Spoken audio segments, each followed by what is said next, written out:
আকাশের ওপারে আকাশ। Lost modesty. সম্পাদনা আসিফ আদনান।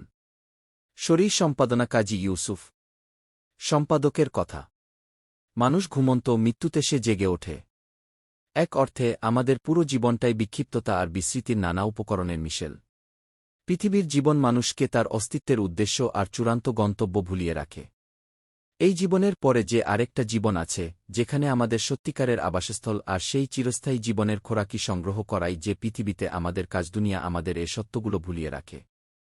পার্থিব জীবন আমাদের সামনে আসে বিক্ষিপ্ততা, বিস্মৃতি আর ভোগের ডালি সাজিয়ে।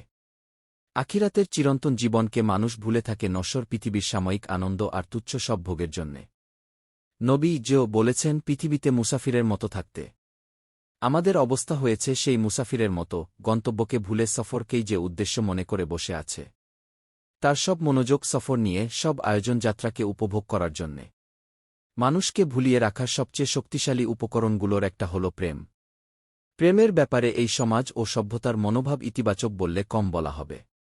প্রেমকে রীতিমতো মহিমান্বিত করা হয়। একদম ছোটবেলা থেকেই আমাদের মাথায় গেঁথে যায়, প্রেম ছাড়া জীবন আসলে জীবনই না। সমাজ, সভ্যতা, সংস্কৃতি, মিডিয়া সবকিছু মিলে প্রেমের ব্যাপারে এক প্রচণ্ড রকমের মাদকতামায় মিথ গড়ে তোলে।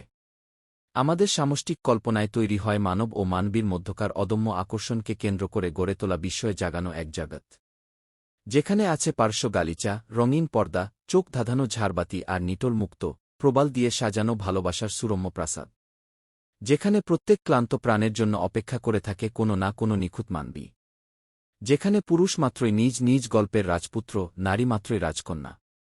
এই কল্পরাজ্যে আজ আমরা সবাই ঢুকে গেছি। এক, তুমি দুনিয়াতে এমনভাবে থাকো যেন তুমি অল্প সময়ের জন্যে একজন প্রবাসী বা মুসাফির। সহিহ বুখারী 6416, তিরমিজি 2333।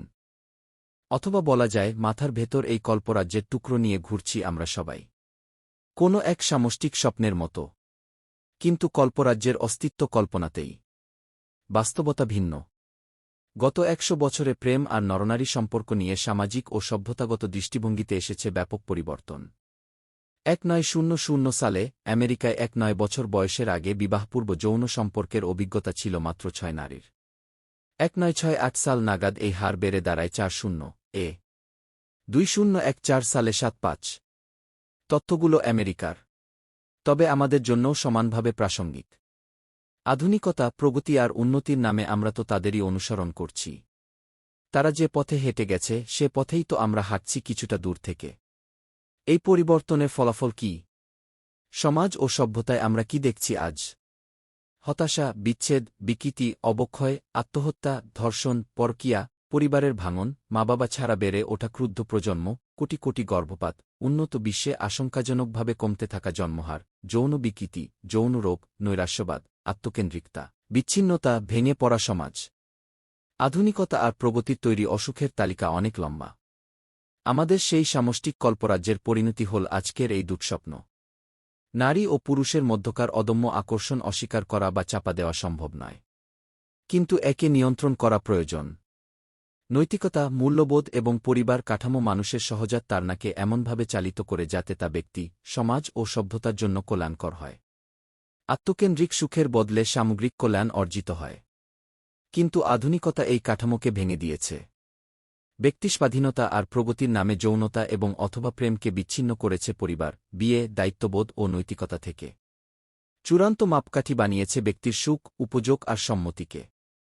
এর অনিবার্য প্রভাব পড়েছে সমাজ, পরিবার এবং সভ্যতায়। তিলে তিলে নিঃশেষ হয়ে যাচ্ছে সভ্যতার জীবনী শক্তি। মাঝসাগরে আলগা হয়ে গেছে অতিকায় জাহাজের গাঁথুনি। কিন্তু বেকবোর যাত্রীরা এখনও আত্মকেন্দ্রিক উল্লাসে মত্ত। একজন মানুষ মাদক ব্যবহার করলে সেটাকে হয়তো তার ব্যক্তিগত সমস্যা বলা যেতে পারে, কিন্তু সমাজ ও সভ্যতা যদি মাদকাসক্তিকে মহিমান্বিত করে সাফল্যের মাপকাঠ, জীবনের আবশ্যকীয় অভিজ্ঞতা হিসেবে প্রচণ্ড আকর্ষণীয় করে একে তুলে ধরে এবং মাদককে সহজলভ্য করে দেয়, এবং কোটি কোটি মানুষ সেই মাদকে আসক্ত হয়ে পড়ে, তাহলে সমাজের চিন্তার অক্ষকে বদলে দেওয়া ছাড়া কেবল ব্যক্তির উপর মনোযোগ দিয়ে সেই সমস্যার সমাধান করা যায় না।